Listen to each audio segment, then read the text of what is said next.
As the second North Korea-U.S. summit in Hanoi broke down and ended without a deal, inter-Korean relations also hit a snag, with North Korea refusing to communicate with South Korea face-to-face. But quite ironically, the hostility from the North is widely seen as a way of pressuring Seoul to try harder to resume stalled inter-Korean cooperation. Our Jung-hee at the Unification Ministry for us tonight.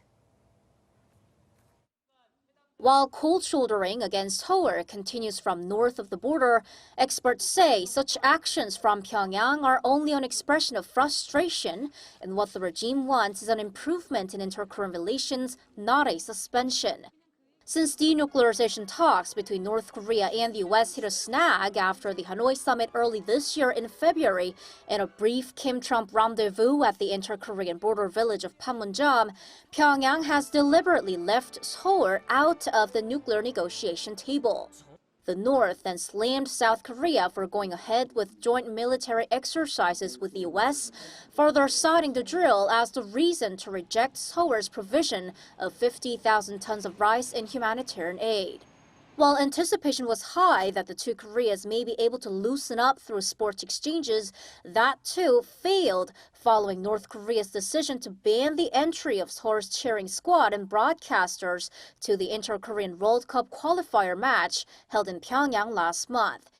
And just last week, North Korea touched upon a key inter-Korean joint project, South Korean tours to the North Mount Kumgang. The regime notified Seoul to come and tear down South Korean facilities at the tourist resort. Seoul proposed holding face-to-face working-level talks to discuss the matter, but Pyongyang refused to the idea and insisted on written exchanges.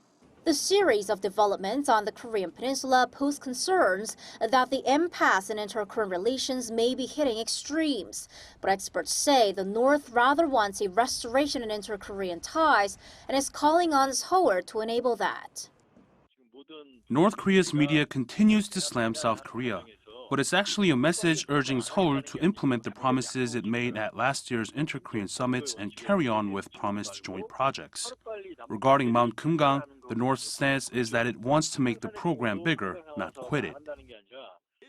The expert added that North Korean leader Kim Jong-un's message of condolences over the death of President Moon Jae-in's mother was to reaffirm the personal trust between the two and show that Pyongyang is still open to inter-Korean exchanges.